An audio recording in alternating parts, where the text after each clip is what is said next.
കെട്ടുപാടുകളുമില്ലാതെ മാനസികമായും ശാരീരികമായും ഒരു തരത്തിലുള്ള അസ്വാതന്ത്ര്യവുമില്ലാതെ ആർത്തുല്ലസിച്ച് കളിക്കുകയും പാടുകയും പ്രവർത്തിക്കുകയും ഒക്കെ ചെയ്യുന്നത് ഞാൻ ഈ ഇലക്ഷന് ശേഷം UAE പോയിരുന്നു. അതുപോലെ പരിപാടി നമ്മുടെ ഒരു 6 എമിറേറ്റ്സിൽ പോയിരുന്നു. ഈ 6 എമിറേറ്റ്സിലും മലയാളികളുടെ 6 ഗ്രൂപ്പുകളുണ്ട്, സംവിധാനങ്ങളുണ്ട്. ഓർമ്മ എന്നൊക്കെ പറഞ്ഞിട്ടുണ്ട് പല പേരുകൾ. അവിടെയൊക്കെ ചെല്ലുമ്പോൾ അവിടെയും കാണാൻ കഴിയുന്നത് ഇവരൊക്കെ ഈ മനുഷ്യരൊക്കെ കേരളത്തിലായിരുന്നെങ്കിൽ നമ്മൾ പരസ്പരം നോക്കുകയോ സംസാരിക്കുകയോ പോലും ചെയ്യില്ല. പക്ഷെ മറ്റു സ്ഥലങ്ങളിൽ ചെന്ന് കഴിയുമ്പോൾ നമുക്കറിയാം നമ്മൾ എന്നുള്ളൊരു വികാരം, മലയാളികൾ എന്നുള്ളൊരു വികാരം പ്രത്യേകമായി ഉടലെടുക്കുകയാണ്.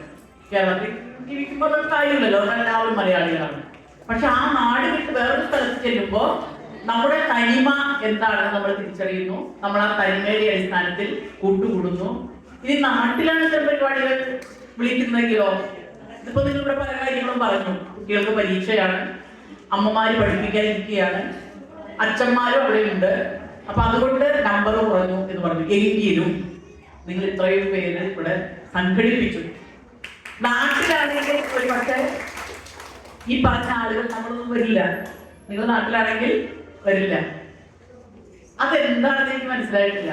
ഒന്ന് ഇതാണ്, മറ്റൊരു പ്രദേശത്ത് ഉള്ള ആളുകളുമായി മിങ്കിൾ ചെയ്ത് ജീവിക്കുമ്പോൾ ഒരു ഒരു ഒരു പ്രൊട്ടക്ഷൻ, ഒരു സുരക്ഷ, അല്ലെങ്കിൽ ഒരു കൂട്ടായ്മ, ഒരു ഐക്യബോധം, ഈ സാധനം ഉടലെടുക്കുകയാണ്. അപ്പൊ പിന്നെ ഏത് സമയത്ത് വിളിച്ചാലും ഒരു ഫ്രീയാണ്. പിന്നെ വേറൊന്നും എനിക്ക് മനസ്സിലാക്കാൻ സാധിച്ചത്, ഈ മറ്റ് ആഘോഷ പരിപാടികളൊക്കെ അത്ര നമ്മളെ ബുദ്ധിമുട്ടിക്കില്ല ഇവിടെ ജീവിക്കുമ്പോൾ, അല്ലെങ്കിൽ ഇന്ത്യക്ക് വെളിയിൽ ജീവിക്കുമ്പോൾ. നമുക്ക് അയൽവക്കക്കാരുടെ വിവാഹത്തിന് പോകണം, മരണാവശ്യങ്ങൾക്ക് പോകണം, കുട്ടികളുടെ ആവശ്യങ്ങൾക്ക് പോകണം, ഇങ്ങനെ 100 കൂട്ടം കാര്യങ്ങളായിരിക്കും നാട്ടിൽ. ഇവിടെയാണെങ്കിലോ നമ്മളൊരു ചെറിയ ഗ്രൂപ്പാണ്. അപ്പൊ അതുകൊണ്ട് ഈ ആഘോഷ പരിപാടികളിലൊക്കെ ആൺപെൺ വ്യത്യാസമില്ലാതെ, ജെൻഡർ വ്യത്യാസമില്ലാതെ എല്ലാവരും, ഇപ്പൊ തന്നെ ആ കുട്ടികളും മുതിർന്ന സ്ത്രീകളും എത്ര സ്വാതന്ത്ര്യത്തോടു കൂടിയാണ് അവരുടെ ആ പെർഫോമൻസ് ഇവിടെ അവതരിപ്പിച്ചത്. എത്ര ഊർജത്തോടു കൂടിയാണ് ആ പെൺകുട്ടികൾ 3 പേര് എന്ത് കളിയാണ്, തകർത്താണ് അവർ കളിച്ചത്. എനിക്കോട് നാട്ടിലാണെങ്കിൽ ഇത് പറ്റില്ല. അതിലൊക്കെ ഏതെങ്കിലും റെസ്ട്രിക്ഷൻ വരും. നമ്മുടെ നാടിന്റെ ചില കണ്ണുണ്ട്, ആ കണ്ണിനകത്ത്, ആ പരിധിക്കകത്ത് ഒതുങ്ങിക്കൂടി ആ പരിധി ലംഘിക്കാതെ നമ്മൾ ഇത്തരം കലാപ്രവർത്തനങ്ങൾ നടത്താൻ നിർബന്ധിതരാകും. പക്ഷെ പുറത്തേക്ക് പോകുമ്പോൾ തന്നെയല്ല, നമുക്ക് വലിയൊരു സ്വാതന്ത്ര്യമാണ്. എനിക്കോടും ഇത് തന്നെയാണ് കേരളത്തിൽ പഠിച്ച് അല്ലെങ്കിൽ പുറത്ത് വിദ്യാഭ്യാസം നേടുന്നതിന് വേണ്ടി, പുറത്ത് ജോലിക്ക് വേണ്ടി ഒക്കെ പോകുന്ന പുതിയ ന്യൂജൻ എന്ന് പറയുന്ന വിഭാഗം, അവർ പുറത്തേക്ക് പോവുകയാണ്. അപ്പൊ അതിലൊരു കാരണം, ഞാൻ അവരോട് വ്യക്തിപരമായിട്ടൊക്കെ സംസാരിക്കുമ്പോൾ ഈ സ്വാതന്ത്ര്യബോധം, സ്വാതന്ത്ര്യത്തോടു കൂടി മനുഷ്യന് ജീവിക്കാൻ പറ്റും കേരളം വിട്ട് പുറത്തേക്ക് പോയാൽ എന്നാണ് അവർ പറയുന്നത്. സ്ത്രീകൾ കൂടുതൽ. പിന്നിപ്പോ അന്തർദേശീയ വനിതാദിനത്തിന്റെ ഭാഗമായിട്ടാണല്ലോ നമ്മളിവിടെ കൂടിച്ചേർന്നിരിക്കുന്നത്. സ്ത്രീകൾ കൂടുതലും അവർ പറയുന്നു, അല്ലെങ്കിൽ അവരത് ചെയ്യുന്നത് എനിക്ക് അവിടെ പോയപ്പോ കാണാൻ സാധിച്ചിട്ടുണ്ട്. രാവെന്നോ പകലെന്നോ വ്യത്യാസമില്ലാതെ ഒരു അസമയവും അവർക്കില്ല എന്നുള്ളത്. നമുക്ക് നാട്ടിലാണെങ്കിലോ സ്ത്രീകൾക്ക് അസമയമുണ്ട്, ഇന്ത്യയിലും സ്ത്രീകൾക്ക് അസമയമുണ്ട്. പക്ഷെ വിദേശ രാജ്യങ്ങളിൽ ഇവർ പോയി കഴിഞ്ഞാൽ അവർക്ക് അസമയം എന്നുള്ള വാക്ക് സ്ത്രീകൾക്കും പെൺകുട്ടികൾക്കും ഇല്ല. ഇപ്പൊ UAEയിലും ഷാർജ, ദുബായ് പോലുള്ള UAEയുടെ പ്രദേശങ്ങളിലൊക്കെ കാണാൻ സാധിക്കുന്നത് രാത്രി എത്ര വൈകിയാണ് സ്ത്രീകൾ തെരുവിലൂടെ നടക്കുന്നു, അതുപോലെ തന്നെ ഡ്രൈവ് ചെയ്യുന്നു, അവരവരുടേതായ കാര്യങ്ങൾ ചെയ്യുന്നു, അതുപോലെ തന്നെ സംഘടനാ പ്രവർത്തനവും ചെയ്യുന്നു. അവിടെ ഒരു പരിമിതിയോ അവർക്ക് അവരുടെ ജീവിതത്തിൽ അനുഭവിക്കേണ്ടി വരുന്നില്ല. അവർ പറഞ്ഞു ഞങ്ങൾ സ്വതന്ത്രമായി ജീവിക്കുകയാണ്.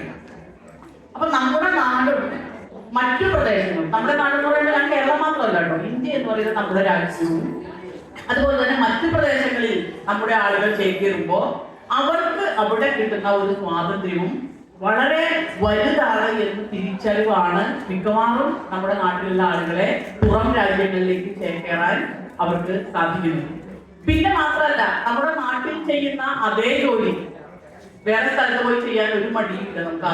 കാരണം എന്താ, നാട്ടിൽ ഇതിനെയൊക്കെ ഇങ്ങനെ കണ്ണിലെണ്ണ ഒഴിച്ച പോലെ ഇങ്ങനെ നോക്കി അതിനെ വിലയിരുത്തി നമ്മുടെ പ്രവർത്തനത്തെ മോശമാക്കി കാണിച്ച്, അല്ലെങ്കിൽ തന്റെ മകൾ ഇതിന്റെ പണിയാണല്ലോ എടുക്കുന്നത് എന്നൊക്കെ പരിഹസിച്ച് അങ്ങനെയുള്ള ഒരു മുൻവിധിയോടുകൂടി കാണുന്ന ഒരു സംസ്കാരവും നമുക്കുണ്ട്. അപ്പൊ ഇതൊക്കെ കൊണ്ടാകാം പുറത്ത് അതേ റെമ്യൂണറേഷൻ, അതേ കൂലി, കേരളത്തിൽ കിട്ടുന്ന അതേ കൂലി മറ്റ് രാജ്യങ്ങളിലൊക്കെ കിട്ടുന്നെങ്കിൽ പോലും സ്വതന്ത്രമായി അന്തസ്സായി ജീവിക്കാൻ മനുഷ്യർക്ക് അവിടെ കഴിയുന്നു എന്നുള്ളൊരു തോന്നലാണ് നമ്മുടെ മക്കളെയൊക്കെ സഹോദരന്മാരെ ഈ പുറത്തേക്ക് കൊണ്ടുപോകുന്നതിന്റെ ഒരു കാരണം. ബാക്കി കുറെ കാരണങ്ങളുണ്ട്, ഒരു കാരണം അതാണ്. അത് നിങ്ങൾക്ക് മലയാളികൾ എന്നതിലേക്ക് നമുക്കൊക്കെ അറിയാം എങ്ങനെയാണ് നമ്മൾ മറ്റുള്ളവരെ വിലയിരുത്തുന്നത്. പ്രത്യേകിച്ച് സ്ത്രീകളെ, പെൺകുട്ടികളെ എങ്ങനെയാണ് നമ്മൾ കാണുന്നത്, അതൊക്കെ വലിയൊരു പ്രശ്നം തന്നെയാണ്. ഇപ്പൊ അന്തർദേശീയ വനിതാ ദിനത്തിന് ഇന്നലെ ഞങ്ങൾ സംസാരിച്ചപ്പോ പറഞ്ഞു, ആരോ ഇവിടെ വന്നിട്ട് വനിതാ ദിനത്തിന്റെ സമയം കഴിഞ്ഞു, ഇപ്പോഴാണോ വനിതാ ദിനം ആഘോഷിക്കുന്നത്, ഒരു മാസം കഴിഞ്ഞിട്ടാണോ ആഘോഷിക്കുന്നത്, മാർച്ച് 8-ന് ആഘോഷിക്കേണ്ടതല്ലേ എന്നാരോ പറഞ്ഞിട്ടുണ്ട്. ഞാനപ്പോ പറഞ്ഞത് വനിതാ ദിനം 365 ദിവസവും പ്രസക്തമാണ്. നമ്മൾ ചില ദിനങ്ങൾ അനുസ്മരിക്കാറുണ്ട്. ഭൗമദിനം ആഘോഷിക്കാറുണ്ട്, ലോക പരിസ്ഥിതി ദിനം ആഘോഷിക്കാറുണ്ട്, ജലദിനം ആഘോഷിക്കാറുണ്ട്. ഇങ്ങനെ പല പല ദിനങ്ങൾ നമ്മൾ ജീവിതത്തിൽ അനുസ്മരിക്കാറുണ്ട്, കൊണ്ടാടാറുണ്ട്. എന്തിനു വേണ്ടിയാ? ആ ദിനവുമായി ബന്ധപ്പെട്ട ആശയം, വ്യക്തി, പ്രകൃതി അല്ലെങ്കിൽ പ്രകൃതി വിഭവങ്ങൾ ഇതെല്ലാം ഒരു പക്ഷെ അന്യം നിന്ന് പോകും അമിതമായ ചൂഷണം മൂലം. അപ്പൊ മനുഷ്യന് ജീവിക്കാൻ പറ്റാത്ത അവസ്ഥ വരും. ഇവിടെ സ്ത്രീകളെ കുറിച്ചാണ്. എന്താണ് സ്ത്രീകളുടെ പ്രശ്നം? നമുക്കറിയാം, നമ്മുടെ സമൂഹത്തിൽ ഒരു രണ്ടാം തരം പൗരത്വം മാത്രം കൽപ്പിച്ചു കൊടുത്തിട്ടുള്ള ഒരു ജനവിഭാഗമാണ് സ്ത്രീകൾ. രണ്ടാം തരമാണ്. ഇപ്പോ ഇവിടെ സ്വാഗതം പറഞ്ഞ നമ്മുടെ സഖാവിനെ കുറച്ചാണല്ലോ കേട്ടോ, അദ്ദേഹം വളരെ മനോഹരമായി വളരെ ഊർജ്ജസ്വലതയോടുകൂടി സ്വാഗതം ആശംസിച്ചു. ശരിക്കും സ്വാഗതമായിരുന്നു. അപ്പൊ അത് കഴിഞ്ഞിട്ട് പിന്നെ വീണ്ടും ഒരു സ്വാഗതം നമ്മുടെ വനിതാ വിങ്ങിന്റെ നേതാവിനെ കൊണ്ട് ചെയ്യും. ഇത് ആദ്യം ചെയ്ത സാധനം അവരെ കൊണ്ട് ചെയ്യിപ്പിക്കാമായിരുന്നു. ഞാനിത് വിമർശനമായിട്ട് പറയുന്നതല്ല, നമ്മളത് ചില കാര്യങ്ങൾ സാംസ്കാരികമായി ഇന്റേണലൈസ് ചെയ്യപ്പെട്ടു. അപ്പോ ഞാൻ പറഞ്ഞാലേ അത് കൂടുതൽ പൂർത്തിയാകൂ എന്നുള്ളൊരു ധാരണ നമ്മുടെ പൊതുസമൂഹത്തിനുണ്ട്. അത് ആണിന് മാത്രമല്ല, പെണ്ണിനുണ്ട്, സ്ത്രീക്കുണ്ട്. അപ്പൊ ഞാൻ പറഞ്ഞാൽ ശരിയാകും, അല്ലെങ്കിൽ നിങ്ങൾ പറഞ്ഞാൽ മതി, നിങ്ങൾ പറഞ്ഞാലേ ശരിയാകുള്ളൂ എന്ന് ഈ സാരിയുടെ ആൾക്കാർ തിരിച്ചു പറയും. ഇതെവിടെ നിന്നാണ് ഈ ബോധം ഉണ്ടായിരുന്നത്? നമുക്ക് ഈ ബോധം തരുന്നത് നമ്മുടെ കുടുംബം മുതൽ, അല്ലെങ്കിൽ അമ്മയുടെ ഗർഭപാത്രം മുതൽ. ജനിച്ചു വീണാൽ കുടുംബത്തിന് പുറത്തേക്ക് പോകുമ്പോൾ ഏറ്റവും ചെറിയ LKG, UKG അല്ലെങ്കിൽ അംഗനവാടി, നഴ്സറി സ്കൂൾ, പിന്നെ സ്കൂളുകൾ, കോളേജുകൾ, പിന്നെ നമ്മൾ ഇടപെടുന്ന കളി സംഘങ്ങൾ, ആർട്സ് ആൻഡ് സ്പോർട്സ് ക്ലബ്ബുകൾ, രാഷ്ട്രീയ പ്രസ്ഥാനങ്ങൾ, പൊതു സംവിധാനങ്ങൾ, ജാതിമത സംവിധാനങ്ങൾ, ഇതിൽ നിന്നൊക്കെ നമുക്ക് കിട്ടുന്നത് അവിടെ പറഞ്ഞാലേ ശരിയാകൂ, നിങ്ങൾ പറഞ്ഞാൽ അത്രയ്ക്ക് പൂർണ്ണമാകില്ല. ഈ ഒരു ബോധ്യത്തിന്റെ അടിസ്ഥാനത്തിലാണ് നമ്മൾ രണ്ടാം തരത്തിലേക്ക് മാറ്റപ്പെടുന്നത്. പക്ഷെ ഇന്നത്തെ തലമുറ, പുതിയ തലമുറ, ഇപ്പൊ 3 പെൺകുട്ടികളുടെ അടിച്ചു പൊളിച്ച് ഡാൻസ് കളിച്ചു അല്ലെ? എനിക്ക് തോന്നുന്നു ആ തലമുറയിലൊന്നും ഒതുക്കി നിർത്താൻ കഴിയില്ല. ആ തലമുറയ്ക്ക് വലിയ മാറ്റമുണ്ട്. ഒന്ന് നമ്മുടെ നാട്ടിൽ നിന്നും നമ്മുടെ എന്താ പറയാ പൈതൃകത്തിൽ നിന്നും ഒക്കെ മാറി ഒരു പുതിയ ചുറ്റുപാടിൽ അവർ ജീവിക്കുകയാണ്. പ്രത്യേകിച്ച് മെട്രോ സിറ്റി, നമ്മുടെ ഈ മെട്രോ സിറ്റിയാണ്, എങ്കിലും അതിന് മുൻപേ മെട്രോ സിറ്റി ആയിട്ടുള്ള ഒരു പ്രദേശത്ത്, നല്ല വിദ്യാഭ്യാസത്തിന് സാധ്യതയുള്ള ഒരു പ്രദേശത്ത്, സ്വതന്ത്രമായി വസ്ത്രധാരണം പോലും നടത്താൻ കഴിയുന്ന ഒരു പ്രദേശത്ത്. ഇപ്പൊ നമ്മുടെ നാട്ടിലൊക്കെ ആണെങ്കിൽ ഇങ്ങനെ വസ്ത്രേ ശരിയാണല്ലോ, അപ്പൊ ഞാൻ ഇങ്ങനെ ചെയ്തോ. ഞാൻ ഓർക്കുകയാണ്, കേരളത്തിൽ ഫിസിക്കൽ എഡ്യൂക്കേഷൻ അധ്യാപകർക്ക് ചുരിദാർ ധരിക്കണം. നമുക്കറിയാലോ, സ്കൂളിൽ അധ്യാപിക എന്ന് പറഞ്ഞാൽ സാരി ആയിരിക്കണം. ഇത് നമ്മുടെ കൺവെൻഷനിലായിട്ട് ആരും എഴുതി വെച്ചിട്ടില്ല, ഒരു നിയമവുമില്ല. പക്ഷെ അധ്യാപിക എങ്ങനെ വരാൻ പാടുള്ളൂ? സാരി കൊടുത്തേ വരാൻ പാടുള്ളൂ. അതിനൊരു മാറ്റം വന്നത് ഒരു ഫിസിക്കൽ എഡ്യൂക്കേഷൻ അധ്യാപിക കോടതി പോയി. ഇവർക്ക് ഈ ഫിസിക്കൽ ട്രെയിനിങ്ങിന് പിള്ളേർക്ക് പറഞ്ഞു കൊടുക്കാൻ ഈ ഉടുത്തിരിക്കുന്ന സാരി എന്നുള്ള വേഷം അസൗകര്യമാണ്, അതുകൊണ്ട് ഞങ്ങൾക്ക് ചുരിദാർ ധരിക്കാൻ അനുവദിക്കണം എന്ന് പറഞ്ഞ് കോടതിയിൽ പോയിട്ട് കോടതി ഉത്തരവാണ് നമ്മുടെ ഗവൺമെന്റ് അന്ന് വിദ്യാഭ്യാസ വകുപ്പ് മന്ത്രിയായിരുന്ന ശ്രീ M.A. ബേബി ഉത്തരവിലൂടെ പുറപ്പെടുവിച്ചു. അപ്പൊ ഈ ഉത്തരവ് വന്ന് പിറ്റേ ദിവസം ഞാൻ എന്ത് ചെയ്തെന്ന് വെച്ചാൽ എൻ്റെ ഒരു സാരി വെട്ടി ഞാനപ്പോൾ തയ്ക്കുമായിരുന്നു, ചുരിദാർ തയ്ച്ചു എനിക്ക്. അപ്പോൾ അത് ഒരു മാർച്ച് മാസമായിരുന്നു.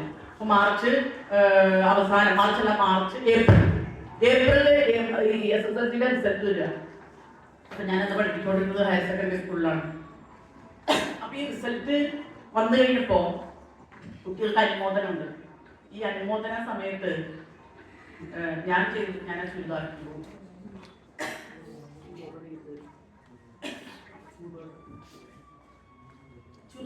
പോയി. അപ്പൊ എന്താന്ന് വെച്ചാൽ, ഒന്ന് പള്ളി മാനേജ്മെന്റ് ആണ്, 2 അധ്യാപകർ സാരിയെ ഉടുക്കാൻ പാടുള്ളൂ എന്നുള്ളൊരു അൺറിട്ടൺ റൂൾസ്, എഴുതപ്പെടാത്ത നിയമം. ഇത് രണ്ടും നിൽക്കുകയാണ്. അപ്പൊ ഞാനാണെങ്കിൽ വളരെ ചെറുപ്രായത്തിൽ തന്നെ എൻ്റെ വീട്ടിൽ നിന്ന് കിട്ടിയ സ്വാതന്ത്ര്യ ബോധമുണ്ട് എന്നെ ഇവിടെ നിർത്താൻ പ്രാപ്തമാക്കിയത്, അല്ലെങ്കിൽ എന്നെ ഒരു നേതാവ് എന്നതിലേക്ക് അധ്യാപക സംഘടനയുടെ നേതൃത്വത്തിലേക്ക് എന്നെ എത്തിച്ചത്. പൊതുസമൂഹത്തിൽ തലയുയർത്തി പിടിച്ച് 2 വർത്തമാനം പറയാനും ശരിയല്ല എന്ന് തോന്നുന്ന ബോധ്യമുള്ള കാര്യങ്ങളെ ശരിയല്ല എന്ന് തുറന്നു പറയാനും ഒക്കെ ഞങ്ങളുടെ കാലുകൾക്ക്, ഞാൻ ഒറ്റയ്ക്കല്ല, എൻ്റെ അനുജത്തിയുണ്ട്, ഞങ്ങൾ 3 കുട്ടികളാണ്, ഞങ്ങളുടെ കാലുകൾക്ക് ശക്തി പകർന്നത് ഞങ്ങളുടെ കുടുംബമാണ്. കുടുംബം എന്ന് പറഞ്ഞാൽ ഞങ്ങളുടെ അപ്പൻ. കുഞ്ഞുനാളിലെ വീട്ടിലിരുത്തി പേപ്പറൊക്കെ വായിച്ച് കഴിയുമ്പോൾ പറയും, ഇങ്ങനെ പെൺകുഞ്ഞുങ്ങളെ കൊല്ലുന്ന പ്രദേശങ്ങൾ നമ്മുടെ നാട്ടിൽ രാജ്യത്തുണ്ട്. തമിഴ്നാട്ടിലെ നാമക്കലിനെ കുറിച്ചും ഒക്കെ പറഞ്ഞു തരും. അപ്പൊ ഞങ്ങളോട് പറയും, പെൺകുട്ടികളുടെ ആത്യന്തികമായ ലക്ഷ്യം എന്താവരുത് മക്കളെ, എന്താവരുത്? പെൺകുട്ടികളുടെ ആത്യന്തികമായ ലക്ഷ്യം എന്താവരുത്? രക്ഷിതാക്കളുടെയും എന്താവരുത്?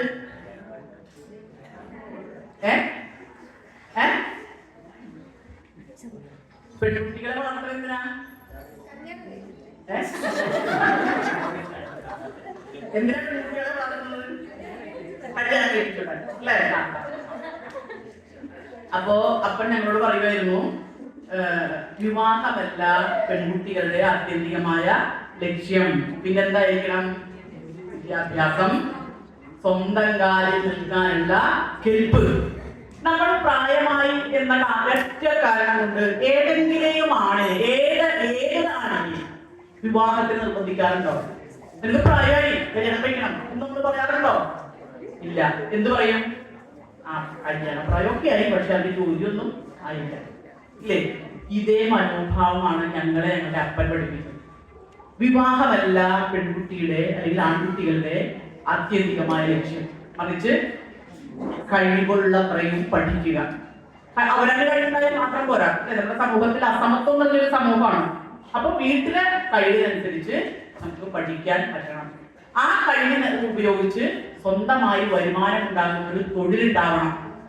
അതിപ്പോ നിങ്ങൾക്ക് ഇവിടെ ഇരിക്കുന്നവർ വിവിധ തൊഴിൽ മേഖലയിൽ പണിയെടുക്കുന്നവരാണ്. സ്കൂളിൽ പഠിപ്പിക്കുന്നവരുണ്ട്, IT സെക്ടറിൽ പണിയെടുക്കുന്നവരുണ്ട്, സ്വന്തമായി ബിസിനസ് നടത്തുന്നവരുണ്ട്, അങ്ങനെ പല പല കാര്യങ്ങളിൽ ഏർപ്പെട്ടിട്ടുള്ളവരാണ്. അപ്പൊ സ്വന്തം കാലിൽ നിൽക്കാനുള്ള പ്രാണി പെൺകുട്ടിക്ക് ഉണ്ടാക്കണം. അതിനുശേഷം നിങ്ങൾക്ക് വിവാഹം വേണമെന്ന് തോന്നുന്നുണ്ടെങ്കിൽ നിങ്ങൾക്കാവാം. അതായത് അതൊരു നിർബന്ധമായി ചെയ്യുന്നൊരു പരിപാടിയേ അല്ല. ഇതാണ് ഞങ്ങൾക്ക് തന്ന മെസ്സേജ്. ആ മെസ്സേജിന്റെ അടിസ്ഥാനത്തിലാണ് ഞങ്ങളുടെ ഇന്നത്തെ വരെയുള്ള ജീവിതത്തിന്റെ കരുത്ത് എന്ന് പറയുന്നത്, കനൽ എന്ന് പറയുന്നത്. ബാക്കി നമുക്കൊക്കെ സംഘടനാ പ്രവർത്തനത്തിന്റെ ഭാഗമായിട്ട്, രാഷ്ട്രീയ പ്രവർത്തനത്തിന്റെ ഭാഗമായി ആ കരുത്തിനെ കൂടുതൽ ശക്തിപ്പെടുത്താൻ കഴിഞ്ഞിട്ടുണ്ട്. പക്ഷെ അടിത്തറ, ബേസ്മെന്റ് എന്ന് പറയുന്നത് കുടുംബത്തിൽ നിന്ന് അച്ഛനും അമ്മയും കൊടുക്കുന്ന ഈ എന്താ പറയാ, ഈ ബോധ്യമാണ്, ഈ ശക്തിയാണ്, ഈ കരുത്താണ്. അത് നമ്മുടെ മക്കൾക്ക് കൊടുക്കാൻ നമുക്ക് കഴിയണം, വീട്ടിൽ നിന്ന് കൊടുക്കാൻ കഴിയണം. അരുതുകൾ ആണ് പലപ്പോഴും 99% പെണ്ണുങ്ങളെയും മുന്നിലേക്ക് വരുന്നത് അരുതുകളാണ്. വീട്ടിൽ നീ അങ്ങോട്ട് പോകരുത്, ഇങ്ങോട്ട് പോകരുത്, ഉറക്കിച്ചിരിക്കരുത്, ഒറ്റയ്ക്ക് വഴി നടക്കരുത്, അങ്ങനെ ചെയ്യരുത്, ഇങ്ങനെ ചെയ്യരുത്. ഈ അരുതുകളാണ് നമ്മൾ പഠിപ്പിച്ച് കുട്ടികളെ കിട്ടുന്നത്. മറിച്ച് നിങ്ങൾ പോകുന്ന സ്ഥലത്തൊക്കെ ഇതിന്റെ പ്രശ്നങ്ങൾ ഉണ്ടാവാം, പക്ഷെ അതിന് നേരിടാനുള്ള ഒരു mental power, mental capacity, ability, അത് നമ്മുടെ കുട്ടികൾക്ക് ഉണ്ടാക്കും. എല്ലാം ഉണ്ടാക്കിക്കൊടുക്കുമ്പോ അതായത് നമുക്ക് എപ്പോഴും ഒരു പെൺകുട്ടിയുടെ മകളുടെ സഹോദരിയുടെ കൂടെ ഒരു എന്താ പറയാ, ഒരു സിനിമയിൽ ദിലീപ് അഭിനയിക്കുന്ന ഒരു കഥാപാത്രമുണ്ട്, ബോഡി ഗാർഡ് അല്ലേ? ബോഡി ഗാർഡായിട്ട് നിങ്ങൾക്ക് എവിടെ വരെ പോകാൻ കഴിയും? ഒരാൾക്കും ഒരാളുടെയും ബോഡി ഗാർഡായി പോകാൻ കഴിയില്ല. ഓരോരുത്തരുടെയും ബോഡി ഗാർഡ് ആരാവണം? അവനവനാവണം. അവനവനാവണം ബോഡി ഗാർഡ്. അതാണ് നമുക്ക് വേണ്ടത്. അന്തർദേശീയ വനിതാ ദിനത്തിൽ നമ്മൾ കേരളത്തിൽ ജനാധിപത്യ മഹിളാ അസോസിയേഷൻ ഉന്നയിച്ച ആശയം സ്ത്രീകൾക്കും അന്തസ്സായി ജീവിക്കാൻ അവകാശമുണ്ട്. സ്ത്രീകൾക്കും അന്തസ്സായി ജീവിക്കാൻ അവകാശമുണ്ട്. ആ അവകാശമാണ്, ഔദാര്യമല്ല, ഒരാളുടെയും ഔദാര്യമല്ല. അങ്ങനെ ഔദാര്യത്തിൽ ഒരു മനുഷ്യർക്ക് ജീവിക്കാൻ കഴിയില്ല. നമ്മൾ ഒറ്റയ്ക്കാണ്, എന്നാൽ എല്ലാവരും ഉണ്ട്. പക്ഷെ ആസ് എ പേഴ്സൺ, ഇൻഡിവിജ്വൽ എന്നുള്ള നിലയ്ക്ക് നമ്മൾ ഒറ്റയ്ക്കാണ്. ആ ഇൻഡിവിജ്വലിനെ കൂടുതൽ പ്രകാശിപ്പിക്കാൻ, കൂടുതൽ ശാക്തീകരിക്കാൻ നമുക്ക് കഴിയണം. അങ്ങനെ കഴിയാനുള്ള ചില സംവിധാനങ്ങളാണ് ഈ കല ഒരുക്കുന്നത്. സത്യം പറഞ്ഞ ബാക്കി പൊതു സംവിധാനങ്ങളൊക്കെ ഉണ്ടല്ലോ. ഇപ്പൊ കലയ്ക്കൊരു രാഷ്ട്രീയമുണ്ട് ഇല്ലേ? കലയ്ക്കൊരു രാഷ്ട്രീയമില്ലേ? ആ രാഷ്ട്രീയം എന്ത് രാഷ്ട്രീയമാണ്? മനുഷ്യന്റെ രാഷ്ട്രീയമാണ്, മനുഷ്യത്വത്തിന്റെ രാഷ്ട്രീയമാണ്. അത് നിലവിൽ ഇടത് രാഷ്ട്രീയം കേട്ടോ. മനുഷ്യത്വത്തിന്റെ ഇപ്പൊ മുരുകാട്ടയുടെ ഒരു പാട്ട് പാടുന്നുണ്ട്, കവിത ഇല്ലേ? നിങ്ങൾ കേട്ടിട്ടുണ്ടാവും. മനുഷ്യനാകണം, മനുഷ്യനാകണം, ഉയർച്ച കാഴ്ചകൾക്കതീതമായ സ്നേഹമേ, നിനക്കു ഞങ്ങൾ പേരിടുന്നതാണ് മാർക്സിസം. മനുഷ്യനാകണം, മനുഷ്യനാകണം, ഉയർച്ച കാഴ്ചകൾക്കതീതമായ സ്നേഹമേ, നിനക്കു ഞങ്ങൾ പേരിടുന്നതാണ് മാർക്സിസം. ഇനി എന്താണ് ഈ മാർക്സിസത്തിന്റെ പ്രത്യേകത? പുല്ലിനും പുഴുവിനും ചരാചരങ്ങളൊക്കെയും തുല്യമെന്ന നേരത്തിന്റെ പേരതാണോ മാർക്സിസം? പുല്ലിനും പുഴുവിനും ചരാചരങ്ങളൊക്കെയും തുല്യമെന്ന നേരത്തിന്റെ പേരതാണോ മാർക്സിസം? ഈ പ്രപഞ്ചത്തിലുള്ള മനുഷ്യർക്ക് മാത്രമല്ല, സർവചരാചരങ്ങളെയും തുല്യമാണ്, എന്നേക്കാൾ മറ്റത് കുറവാണ്, ഞാനാണ് ഏറ്റവും തികഞ്ഞത് എന്നുള്ള ഒരു അസമത്വ ചിന്ത ഇല്ലാതാക്കുന്നതെന്തോ അതാണ് മാർക്സിസം. മനുഷ്യനും സർവചരാചരങ്ങൾക്കും എല്ലാ ജീവികൾക്കും തുല്യത ഉറപ്പുവരുത്തുന്ന, അതിൽ തുല്യമാണ് എന്ന് പറയുന്ന ഒരാശയം ഇന്നോളം മനുഷ്യവംശം കണ്ടെത്തിയിട്ടുള്ളതിൽ ഏറ്റവും ഉദാത്തമായ ഒരു ആശയം. അതാണ് സമത്വം എന്നൊരാശയം. ആ തുല്യതയുടെ പേരാണ് മാർക്സിസം. അപ്പോ അങ്ങനെ വരുമ്പോ ഇടതുപക്ഷ ആശയം ഉയർത്തിപ്പിടിക്കുന്ന കല എന്ന് പറയുന്ന ഈ മഹാപ്രസ്ഥാനം തീർച്ചയായും അതിന്റെ അന്തസത്ത മനസ്സിലാക്കിക്കൊണ്ടാണ് ഈ അന്തർദേശീയ വനിതാ ദിനം ഇത്ര ഗംഭീരമായി ആഘോഷിക്കുന്നതിനും അതിന്റെ ഭാഗമായി എന്നെ പോലുള്ള ഒരാളെ സംസാരിക്കാൻ വിളിക്കുന്നതിനും ഒപ്പം നമ്മുടെ സഹോദരി ബഹുമാനപ്പെട്ട കവയിത്രി അവരുടെ എന്താണ് കവിത, അനിത ചന്ദ്രത്തിന്റെ കവിത, ഒരു കവിത എഴുതിയിട്ടുണ്ട് കേട്ടോ. സ്ത്രീക്ക് കവിത എഴുതാൻ കഴിയുട്ടോ, ഇഷ്ടംപോലെ പേരുണ്ട്. ഇവിടെ നിങ്ങൾ ചില ചിത്രങ്ങളൊക്കെ എഴുതി വെച്ചിട്ടുണ്ട്. ഇങ്ങനെ സ്ത്രീകൾക്കും രാഷ്ട്രീയ രംഗത്തും കലാസാംസ്കാരിക രംഗത്തും കാരുണ്യത്തിന്റെ മേഖലയിലും രാഷ്ട്രീയത്തിന്റെ മേഖലയിലും തിളങ്ങാനും പ്രവർത്തിക്കാനും നേതാവാകാനും കഴിയും എന്ന് ദ്യോതിപ്പിക്കുന്ന ചിത്രങ്ങൾ നമ്മുടെ ഈ വേദിക്ക് ചുറ്റിലും ഒട്ടിച്ചു വെച്ചിട്ടുണ്ട്. അത് കല കാണിക്കുന്ന ഈ മനുഷ്യൻ എന്നുള്ള ആശയത്തെ ഉത്തേജിപ്പിക്കാനുള്ള ഒരു ശ്രമത്തിന്റെ ഭാഗമായിട്ടാണ്. അപ്പൊ അതിന് നിങ്ങൾക്ക് കിട്ടുന്ന അവസരം, പെൺകുട്ടികൾക്ക് സ്ത്രീകൾക്ക് കിട്ടുന്ന അവസരം പൂർണ്ണമായി ഉപയോഗിക്കാൻ കഴിയണം. ഇത് ഉപയോഗിക്കാൻ കഴിയണമെങ്കിലോ എന്തുകൊണ്ടാണ് നമ്മൾ സംസാരിച്ചാൽ ശരിയാകില്ല എന്നൊരു തോന്നൽ മറ്റുള്ളവർക്ക് ഉണ്ടാകുന്നത്? സ്വാഭാവികമായിട്ടും അതിൽ ഒന്നാമത്തെ കാരണം ആശയപരമായി നമ്മൾ ശക്തരാക്കുന്നില്ല. ആശയപരമായി ശക്തരാകുക എന്ന് പറയുന്നത് സ്വയം ഉണ്ടാകുന്നതാണോ? ആണോ? ജനിച്ചു വീഴുമ്പോൾ തന്നെ എല്ലാവരും പ്രസംഗിക്കാൻ കഴിവുള്ളവരാണോ? അല്ല. ആ പ്രസംഗിക്കാനുള്ള കഴിവ് ആർജിക്കുകയാണ് ബൈ എക്സ്പീരിയൻസ്. നല്ല കാര്യങ്ങൾ വായിക്കുന്നു, ആ വായിച്ച കാര്യങ്ങൾ എവിടെയെങ്കിലുമൊക്കെ പ്രസന്റ് ചെയ്യാൻ കഴിയുന്നു. നിങ്ങളുടെ വീട്ടിൽ നിന്ന് തന്നെ തുടങ്ങാം. നമ്മുടെ ആദ്യത്തെ പാഠശാല എന്ന് പറയുന്നത് വീടാണ്. ആ വീട്ടിൽ നിന്ന് തുടക്കം കുറിക്കണം. നിങ്ങളുടെ അഭിപ്രായം ഒരു വിഷയത്തെ കുറിച്ച് എങ്ങനെയാ പ്രസംഗിക്കാൻ പഠിക്കുക? വീടുണ്ടാക്കാൻ പോകുന്നു, എന്താണ് നിങ്ങളുടെ അഭിപ്രായം? പലപ്പോഴും നമ്മുടെ സമൂഹം ഒരു അഭിപ്രായം ചോദിക്കാറുണ്ട്. എന്തായിരിക്കും സ്ത്രീയോട് ചോദിക്കുക? വീടുണ്ടാക്കാൻ പോകുമ്പോ അടുക്കള എവിടെ വേണം, ഇത്രയും മതിയോ സ്പേസ് ഇല്ലേ? അതിന്റെ എൻട്രൻസ് എമൗണ്ട് ആയിരിക്കണം, അല്ലെങ്കിൽ അവിടെ കബോർഡുകൾ എവിടെയാണ് വരേണ്ടത്? ഇതാണ് നമ്മളോട് ചോദിക്കേണ്ടത്? അല്ല. അപ്പോ വീട് എന്നുള്ള സങ്കല്പത്തിൽ അതിന്റെ അവസ്ഥ, എല്ലാ കാര്യങ്ങളെ കുറിച്ചും അതിന്റെ പണസംബന്ധമായ കാര്യങ്ങളെ കുറിച്ചും പ്ലാനിനെ കുറിച്ച് ഒക്കെ സംസാരിക്കാൻ നമ്മുടെ വീട്ടിലെ ഇവിടെ ഇരിക്കുന്ന കുഞ്ഞു കുട്ടികളുണ്ടല്ലോ, പ്രകൃതി പോലുള്ള കുട്ടികളെ കൂടി ഇട്ടുണ്ട്. അപ്പോ അവർക്കും കൂടി അഭിപ്രായം പറയാൻ ചെറുപ്പത്തിലെ പഠിപ്പിക്കണം നമ്മൾ. അപ്പൊ അവർ പറയും. അങ്ങനെ പറഞ്ഞാണ് നമ്മുടെ സഹോദരന്മാർ ഇപ്പൊ ഇവിടെ സ്വാഗതം ആശംസിച്ച സഖാവ് എത്ര ഗംഭീരമായിട്ടാണ് പ്രസന്റ് ചെയ്യുന്നത്. എങ്ങനെ കിട്ടിയത് ഈ പ്രസന്റേഷനുള്ള പവർ? അത് ബൈ എക്സ്പീരിയൻസ്, ജന്മസിദ്ധമല്ല, അത് എക്സ്പീരിയൻസിലൂടെ പരിശീലനത്തിലൂടെ ആർജിച്ചതാണ്. അപ്പൊ നമുക്കും ഈ പരിശീലനത്തിലൂടെ എന്ത് ചെയ്യാൻ കഴിയും? സംസാരിക്കാനും നേതൃസ്ഥാനത്തേക്ക് വരാനും ഒക്കെ നമുക്ക് കഴിയും. അപ്പൊ കുട്ടികളെ നമ്മൾ വായിക്കുക, സ്ത്രീകൾ, പെൺകുട്ടികൾ നല്ല കാര്യങ്ങൾ, നല്ല പുസ്തകങ്ങൾ വായിക്കുക. അപ്പൊ നമ്മുടെ മനസ്സിൽ ആശയം നിറയും. ആ ആശയം പ്രസന്റ് ചെയ്യാനുള്ള അവസരം കല പോലുള്ള സംവിധാനങ്ങൾ ഉണ്ടാക്കും. അവിടെയൊക്കെ ചാടി കയറി നിന്ന് സംസാരിക്കുക. ഒരാളെ സംസാരിക്കാൻ വെച്ചാൽ ഞാൻ പറയാം എന്ന് പറഞ്ഞുകൊണ്ട് നിങ്ങൾ വരണം, ഈ വേദിയിലേക്ക് ഓടിക്കയറണം. ഇപ്പൊ ഡാൻസ് കളിച്ചില്ലേ, അതേ മഞ്ചാരിറ്റിയോടുകൂടി, അതേ ഊർജ്ജസ്വലതയോടുകൂടി എനിക്ക് കഴിയും. എങ്ങനെയാണ് നിങ്ങൾ ഇത്രയും ഭംഗിയായിട്ട് ഡാൻസ് കളിച്ചത്? By practice. പ്രാക്ടീസ് ചെയ്തുകൊണ്ടല്ലേ നിങ്ങൾ കളിക്കാൻ പറ്റിയത്. ഇത്രയോ ലീഡർഷിപ്പ് ചെയ്യാനും പ്രസംഗിക്കാനും എഴുതാനും ഒക്കെയുള്ള, എഴുതാനുള്ള ചിലപ്പോൾ ജന്മസിദ്ധമായ ചില താല്പര്യങ്ങളൊക്കെ ഉണ്ടാവാം, പക്ഷെ ഏറ്റക്കുറച്ചുകൾ ഉണ്ടാവാം. എഴുതാൻ ശ്രമിച്ചാൽ എഴുതാൻ പറ്റും. ധാരാളം വായിച്ചാൽ സ്വാഭാവികമായും ഈ വായനയിൽ നിന്ന് ചിന്ത നിറഞ്ഞു കവിഞ്ഞ് നമ്മുടെ പേപ്പറുകളിലേക്ക് നമ്മുടെ വിരൽത്തുമ്പിലൂടെ ഒഴുകും. ചിലപ്പോ അതിന്റെ തീവ്രതയ്ക്കും അതിന്റെ ആസ്വാദന ശേഷിക്കും ഒക്കെ വ്യത്യാസം ഉണ്ടാവാം, പക്ഷെ കഴിയും. ഈ ഒരു ബോധ്യം നമുക്ക് കൂട്ടണം. സെൽഫ് റെസ്പെക്ട്, അവനവരെ തന്നെ ബഹുമാനിക്കാൻ ആദ്യം പഠിക്കണം. അവനവരോട് ബഹുമാനവും സ്നേഹവും ഇല്ലാത്ത ആൾക്ക് എങ്ങനെയാണ് മറ്റുള്ളവരെ സ്നേഹിക്കാൻ ബഹുമാനിക്കാൻ കഴിയുക? ബാക്കി നമ്മളെ പെണ്ണുകൾ കാണിക്കുന്നതേ വെറുതെ ഷോ ആണ്. മറ്റുള്ളവരെ ബഹുമാനിക്കുക ഇല്ലേ, ഷോ കാണിക്കുക. നിങ്ങൾ കണ്ണാടിയുടെ മുന്നിൽ നിന്നിട്ട് അവനവരോട് സ്നേഹം, അവനവന്റെ ശരീരത്തോട്, അവനവന്റെ ആ ഒരു സ്ഥാനത്തോട് ഒക്കെ ഒരു റെസ്പെക്റ്റും ബഹുമാനവും ആദരവും ഒക്കെ കാണിച്ചാൽ മാത്രമേ മറ്റുള്ളവരോട് നിങ്ങൾ ആത്മാർത്ഥമായി ആദരവും ഇതൊക്കെ കാണിക്കാൻ സാധിക്കുള്ളൂ. അതാണ് നമുക്ക് വേണ്ടത്. ഇന്ത്യ രാജ്യത്തിന്റെ ഒരു പ്രത്യേകതയുണ്ട്. എന്താ ഇന്ത്യ രാജ്യത്തിന്റെ പ്രത്യേകത? നമ്മൾ എങ്ങനെയുള്ള രാജ്യമാണ്? രാഷ്ട്രീയമായി ഒരു ജനാധിപത്യ രാജ്യമാണ് ഇല്ലേ?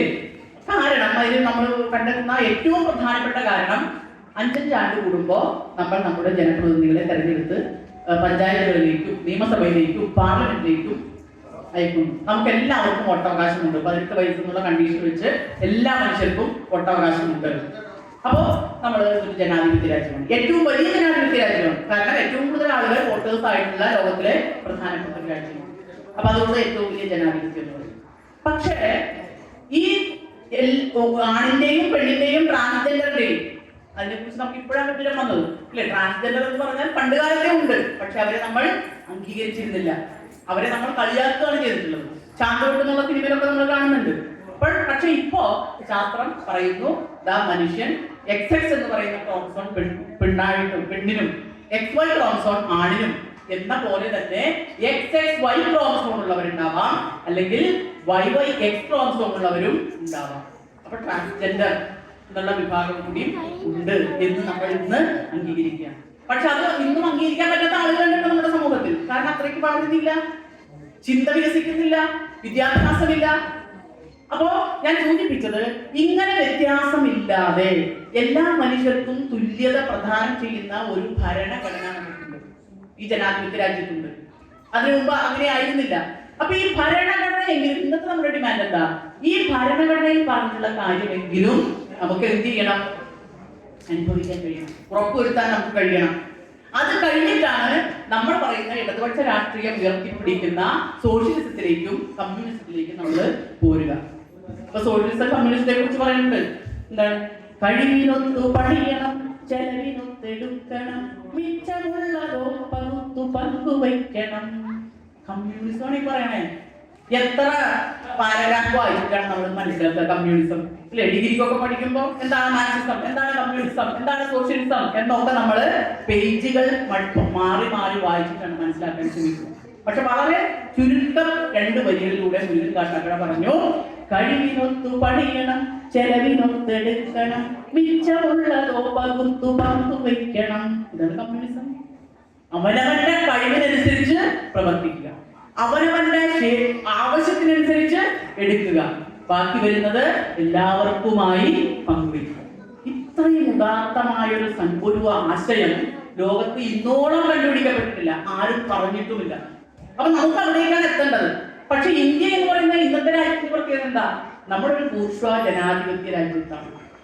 ജന്മിത്വം കുറെയൊക്കെ പോയി, ഇവിടെ ഇപ്പോഴും പോയിട്ടില്ല കർണാടകയിൽ ഇല്ലേ? ഇവിടെ പറഞ്ഞു പലരും വലിയ ജന്മികളാണ്, അവർക്ക് ചിലപ്പോൾ ഗുണ്ടാ സംവിധാനങ്ങൾ ഉണ്ടാവാം, അടിമകളെ പോലെ സാധാ ജനങ്ങളും ഉണ്ട്. വിദ്യാഭ്യാസം, അതായത് അവർ പഠിക്കുന്ന സ്കൂളുകൾ നമ്മളെ അപേക്ഷിച്ച് നോക്കുമ്പോൾ വലിയ പരിതാപകരമാണ്. അപ്പൊ ഇന്ത്യയിലെ മറ്റ് സംസ്ഥാനങ്ങളിൽ ഇപ്പോഴും ഈ ജന്മിത്വം ഉണ്ട്, ജന്മി കുടിയാൻ ബന്ധം ഇപ്പോഴും നിലനിൽക്കുകയാണ്. കേരളത്തിൽ 1957 സഖാവ് EMSന്റെ നേതൃത്വത്തിലുള്ള മിനിസ്ട്രി വരികയും കുടിയൊഴിപ്പിക്കൽ നിയമം നിരോധിക്കുകയും കൂടുതൽ ഗവൺമെന്റ് നിശ്ചയിച്ച 15 ഏക്കറിലധികം സ്ഥലമുള്ളവർ ഗവൺമെന്റിലേക്ക് വിട്ടുകൊടുക്കണം. അത് ജനങ്ങൾക്കായി 10 സെന്റ് വിതരണം ചെയ്ത് 1957-58 കാലഘട്ടത്തിൽ നമുക്കത് നടപ്പിലാക്കാൻ സാധിച്ചു.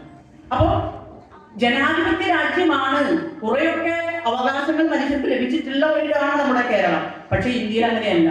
ഇന്ത്യയിൽ ബാക്കി 27 സംസ്ഥാനങ്ങളും 8ഓളം വരുന്ന കേന്ദ്രഭരണ പ്രദേശങ്ങളും ഇപ്പോഴും ബൂർഷ്വാ ജനാധിപത്യത്തിന്റെ കീഴിലാണ്.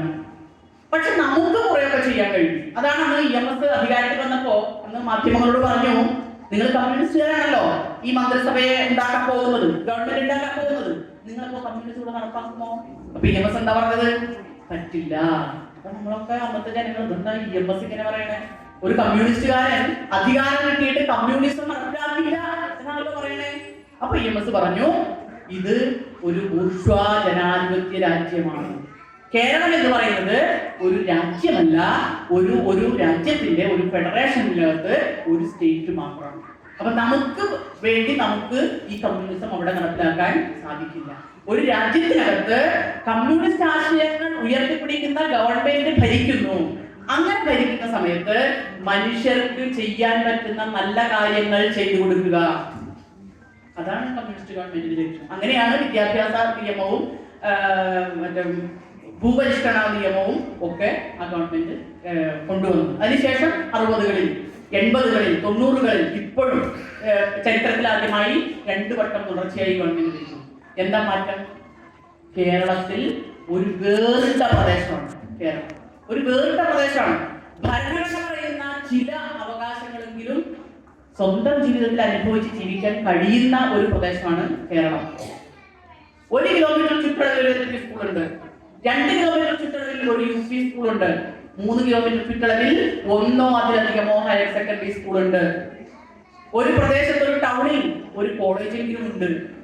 ഇങ്ങനെ വിദ്യാഭ്യാസം കൊണ്ട് സമ്പന്നമായ ഒരു നാടാണ് നമ്മുടെ നാട്. അതുകൊണ്ട് തന്നെ നമ്മൾ കുറെ കൂടി വെളിവുള്ളവരാണ്, കുറെ കൂടി അന്തസ്സോടുകൂടി ജീവിക്കാൻ കഴിയുന്നവരാണ്, കുറെ കൂടി ഭരണഘടനാ അവകാശങ്ങൾ വ്യക്തി ജീവിതത്തിലും സമൂഹ ജീവിതത്തിലും അനുഭവിക്കാൻ കഴിയുന്ന ഒരു സമൂഹമാണ് കേരളത്തിലെ സമൂഹം. പക്ഷെ മറ്റു പ്രദേശങ്ങളിൽ അങ്ങനെയല്ല. അപ്പൊ നമ്മൾ പറയും ഇവിടെ എന്ത് ചെയ്യണം? അതുകൊണ്ടാണ് കഴിഞ്ഞ ലോക്സഭാ തെരഞ്ഞെടുപ്പിൽ നമ്മൾ വെച്ച മുദ്രാവാക്യം എന്തായാലും അറിയോ? ഭരണഘടന സംരക്ഷിക്കുക. നമ്മൾ കമ്മ്യൂണിസമാണ് ലക്ഷ്യം. കാരണം അവിടേക്ക് നടന്നെടുക്കണമെങ്കിൽ ആദ്യം ഈ ബൂർഷ്വാ ജനാധിപത്യ രാജ്യത്തെ എല്ലാവരെയും ഒന്നായി കാണുന്ന ഭരണഘടന നടപ്പാക്കണം, അത് സംരക്ഷിക്കണം, അത് തകർക്കപ്പെടാൻ പാടില്ല. ഇപ്പൊ നിങ്ങൾക്കറിയാം, കേന്ദ്രത്തിൽ ഒരു 2020-ലാണ് അവരൊരു ചിന്തൻ പൈലറ്റൊക്കെ ചേർന്ന് ഒരു പുതിയ ഭരണഘടന എഴുതിണ്ടാക്കി വെച്ചിട്ടുണ്ട്. 700 ചില പേജുള്ള ഒരു ഭരണഘടന. ആ ഭരണഘടനയുടെ ആധാരം എന്താണെന്ന് അറിയോ? മനുസ്മൃതിയാണ്. എന്താണ് മനുസ്മൃതിയിൽ പറയുന്നത്? സ്ത്രീക്കും നായ്ക്കും ഒരേ പദവിയാണ്. സ്ത്രീക്കും നായ്ക്കും ഒരേ പദവി. അതായത് പാപയോനിയിൽ വന്ന് ജനിക്കുന്നവനാണ് താഴ്ന്ന ജാതിക്കാരനും സ്ത്രീകളും.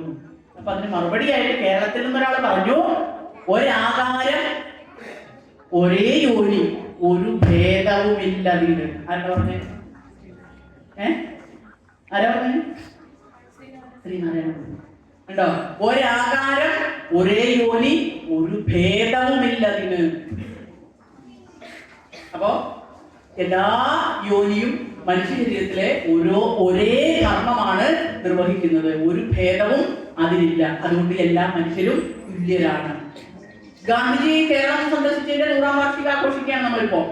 അവിടെയും ഗാന്ധിജി എന്ന് പറഞ്ഞു, ഒരു മാവിലെ ഇലകൾ വ്യത്യസ്ത രൂപത്തിലാണല്ലോ, വ്യത്യസ്ത ഷേപ്പിലാണല്ലോ, അല്ലെങ്കിൽ വ്യത്യസ്ത വലുപ്പത്തിലാണല്ലോ നമ്മൾ നോക്കിയാൽ. അപ്പോ ഗുരുദേവൻ എന്താ പറഞ്ഞത്? ശ്രീനാരായണ ഗുരു പറഞ്ഞു, പക്ഷേ അത് ചവച്ചരച്ച് ടേസ്റ്റ് ചെയ്ത് നോക്കിയാൽ ഒരേ രുചിയാണ്. ജാതിയില്ല, മനുഷ്യരെല്ലാവരും ഒന്നാണ്. പിന്നെ ഞാൻ സൂചിപ്പിച്ചത്, ഇങ്ങനെ കുറെ മനുഷ്യത്വപരമായ ആശയങ്ങൾ നമ്മുടെ കേരളത്തിലുണ്ട്, കേരളത്തിൽ നിന്ന് ഉയർന്നു വന്നിട്ടുണ്ട്. അതിന്റെ ഭാഗമാണ് നമ്മൾ പുരോഗമനപരമായി ചിന്തിക്കുന്നത്. എല്ലാവരെയും ഒരേപോലെ കാണണം എന്ന് പറയുന്ന കൾച്ചറൽ ആർട്സ് സംവിധാനങ്ങൾ നമ്മൾ ഇതേപോലെ ഉയർത്തിക്കൊണ്ടുവരാൻ കാരണം, ഇന്ത്യയിൽ ഇന്ന് നിലവിലുള്ള ഭരണ സംവിധാനത്തിൽ ഭരണഘടന എല്ലാ മനുഷ്യർക്കും ജീവിതത്തിൽ പ്രയോഗിക്കാൻ, പ്രാപിക്കാൻ, അനുഭവിക്കാൻ കഴിയണം. അതിനുശേഷമാണ് നമ്മൾ സോഷ്യലിസത്തിലേക്ക് പോകുന്നത്. ഇപ്പൊ നിയമത്തിന് മുമ്പിൽ എല്ലാവരും തുല്യരാണ്. പക്ഷെ അങ്ങനെ ആ തുല്യത നമുക്ക് അനുഭവിക്കാൻ കഴിയുന്നുണ്ടോ? ഉണ്ടോ? നമുക്ക് കഴിയുന്നുണ്ടോ? ഇല്ല, എനിക്ക് കഴിഞ്ഞിട്ടില്ല. അതുകൊണ്ട് എല്ലാവർക്കും തർക്കിക്കും. എന്തുകൊണ്ട്? ഞാൻ കഴിഞ്ഞ ദിവസം ഒരു സ്കൂൾ വാർഷികം ഉദ്ഘാടനം ചെയ്യാൻ പോയി. അപ്പൊ ഞാൻ ചെന്ന് കഴിഞ്ഞപ്പോ ഹെഡ് ബോയ് ആശംസ പറയാണ്. അപ്പൊ സിസ്റ്റേഴ്സ് നടത്തുന്ന സ്കൂളാണ്. അപ്പൊ എനിക്ക് ഹെഡ് ഗേൾ ഇല്ലേ? അപ്പൊ പറഞ്ഞു, അവൾക്ക് പറഞ്ഞിട്ട് പ്രസംഗം ശരിയാവില്ല. ഞാൻ പറഞ്ഞു, അത് ഇന്ന് കാണിക്കുന്നത് ശരിയല്ല. നമ്മൾ മക്കളെ, നിങ്ങളെല്ലാവരും കൂടിയാണ് ഞാൻ പറയുന്നത്, എവിടെ ഒരു വിവേചനം കാണുന്നുവോ അതിനെ ചോദ്യം ചെയ്താലേ മാറ്റം വരൂ. അല്ലെ അതൊക്കെ മിണ്ടാതെ അംഗീകരിച്ചു പോയാൽ പിന്നെ ഇങ്ങനെ നടത്തുന്നതുകൊണ്ട് ഒരു പ്രയോജനമില്ല. ശരിയല്ല എന്ന് തോന്നുന്നത്, അപമാനബോധം തോന്നണം നമുക്ക്. നമ്മളെ മാറ്റി നിർത്തപ്പെടുന്നെങ്കിൽ, നമ്മുടെ വിഭാഗത്തിൽപ്പെട്ട അല്ലെങ്കിൽ പെൺവർഗത്തിൽപ്പെട്ട ഒരു ആളെ പെണ്ണാണ് എന്നുള്ളത് കൊണ്ട് മാറ്റി നിർത്തുന്നെങ്കിൽ അത് ചോദ്യം ചെയ്യണം. അങ്ങനെ ചോദ്യം ചെയ്തിട്ടേ മാറ്റം ഉണ്ടായിട്ടുള്ള നാട്ടിൽ. അപ്പൊ ഞാൻ ചോദിച്ചാൽ, ഈ തിരി തെളിക്കുന്ന സമയത്ത് അവിടെ ഉള്ള ഒരു പെൺകൊച്ചിനെ ഇങ്ങനെ വിളിച്ചു, അവിടെ കൂടി നിർത്തി അത് ചെയ്തു. നമ്മുടെ സ്കൂൾ പാഠപുസ്തകങ്ങൾ കുറെ മാറ്റം വന്നു. നിങ്ങൾക്കറിയോ, 100 പേരെടുത്താൽ 73 പേരും സ്ത്രീകളാണ്, അധ്യാപികമാർ. പക്ഷേ നമ്മളൊക്കെ പഠിക്കുന്ന കാലത്ത്, എന്റെ പ്രായത്തിലുള്ളവരൊക്കെ പഠിക്കുന്ന കാലത്ത്, ഒരു സ്കൂളിന്റെ രൂപം ചിത്രം കൊടുത്താൽ അതിൽ ആരായിരിക്കും? ഒരു മാഷിന്റെ ചിത്രമായിരിക്കും. നമ്മളത് മാറ്റി, നമ്മുടെ ഗവൺമെന്റാണ് മാറ്റിയത്. ആൺകുട്ടിയുടെയും പെൺകുട്ടിയുടെയും ചിത്രം കൊടുക്കാൻ തീരുമാനിച്ചു. വീട് കാണിച്ചാൽ നിങ്ങൾ ഓർക്കുന്നുണ്ടാവും, വീട് എന്ന് പറയുമ്പോൾ തന്നെ ആ ചിത്രം എന്താ? അമ്മ അടുക്കളയില് പണിയെടുക്കുന്നു, അച്ഛൻ ഡ്രോയിങ് റൂമിൽ പത്രം വായിക്കുന്നു, മക്കൾ ചുറ്റുമിരുന്ന് പഠിക്കുന്നു. ഇതല്ല നമ്മുടെ ചിത്രം, അല്ലേ? ഇങ്ങനെയാണോ ചെയ്യേണ്ടത്? അല്ല, അല്ലേ അല്ല. കുടുംബത്തിലുള്ള, ഈ സമൂഹത്തിലുള്ള എല്ലാ ഉത്തരവാദിത്വങ്ങളും എല്ലാവരും നിർവഹിക്കേണ്ടതാണ്. സമൂഹത്തിൽ മാത്രമല്ല, കുറെ പേര് പണിയെടുത്ത് വെച്ച് വേവിച്ചുണ്ടായി കൊടുക്കുക, കുട്ടികളെ പ്രസവിക്കുക, മറ്റുള്ളവരെ ശുശ്രൂഷിക്കുക. അപ്പോഴല്ലേ ഇത് ഉയർത്തുവരാൻ കഴിയാതിരിക്കുന്നത്. നമ്മൾ ചെയ്യേണ്ടത് കുടുംബത്തിലുള്ള എല്ലാ ഉത്തരവാദിത്വങ്ങളും എല്ലാവരുടെയും ഉത്തരവാദിത്വമാണ്. എല്ലാ പണികളും എല്ലാവരുടെയും ഉത്തരവാദിത്വമാണ്. ഈ അടുത്ത ദിവസം അക്ഷതയുടെ ഒരു കഥ വായിക്കുകയുണ്ടായിരുന്നു. സ്തംഭനത്തിലേക്ക് എന്നുള്ള കഥയുടെ പേര്. അപ്പൊ ഈ കുടുംബനാഥ ഏറ്റവും ആദ്യം അതിരാവിലെ എഴുന്നേറ്റു, ചായ ഉണ്ടാക്കി, പ്രാതൽ ഉണ്ടാക്കി, കുട്ടികൾക്കുള്ള ഉച്ചഭക്ഷണം റെഡിയാക്കി, ഇവർക്കൊക്കെ കൊടുത്തു. അവസാനം ഒരു 8 മണി ആയപ്പോഴേക്കും ഈ ഭർത്താവുള്ള ചായയുമായി ഫ്രണ്ടിലേക്ക് ചെല്ലുക, ചായ കൊടുക്കാൻ. അപ്പൊ നോക്കുമ്പോ അവിടെ ഒരു സെൻസസ് എടുക്കാൻ ഒരു ലേഡി വന്നിരിക്കുകയാണ്. അപ്പൊ അവരോട് ചോദിച്ചു, ഭാര്യയുടെ പേര് പറഞ്ഞു, വയസ്സ് 38, ജോലി എന്താ? ജോലിയൊന്നുമില്ല. മനസ്സിലായില്ലേ? അതോടുകൂടി എന്റെ ഹൃദയം സ്തംഭിച്ചു പോയി. ഏറ്റവും ആദ്യം വീട്ടിൽ എഴുതേക്കുന്ന ആളാ, ഏറ്റവും അവസാനം കിടക്കാൻ പോകുന്ന ആളുവാ. എന്തുകൊണ്ടാ ജോലി ഇല്ല എന്ന് പറയാൻ കാരണം? ഇതിനാരും കൂലി തരുന്നില്ല, അല്ലേ? കൂലിയില്ലാത്ത ഏറ്റവും കൂടുതൽ പണിയെടുക്കുന്ന കേവലം ജന്തുക്കളായി നമ്മൾ മാറും. അതല്ല, എല്ലാവരുടെയും പണിയാണ് വീട്ടിലതൊക്കെ ചെയ്യുന്നത്. ഞാൻ എന്റെ മക്കളോട് പറയാറുണ്ട്, എന്റെ 2 ആൺമക്കളാണ് മൂത്തത്, ഇളയത് പെൺകുട്ടിയാണ്. ഞാൻ പറഞ്ഞു, നിങ്ങൾക്ക് വിവാഹം ആവശ്യമാണെങ്കിൽ കുടുംബത്തെ പണിയെടുത്താൽ പഠിക്കുക. പണ്ടത്തെ തലമുറയല്ല. പണി അറിയാമോ? കഞ്ഞിക്കറി വെക്കാൻ അറിയാമോ? കറി ഉണ്ടാക്കാൻ അറിയാമോ? ഞങ്ങൾ അങ്ങനെയാണ്. അവനവന്റെ ഡ്രസ്സ് അരക്കുക, ക്ലീനിങ്ങിന് നിന്നാൽ എല്ലാവരും ക്ലീൻ ചെയ്യുക, ഓരോ മുറി അല്ലെങ്കിൽ ഓരോ ഭാഗം ഓരോരുത്തരും ക്ലീൻ ചെയ്യും.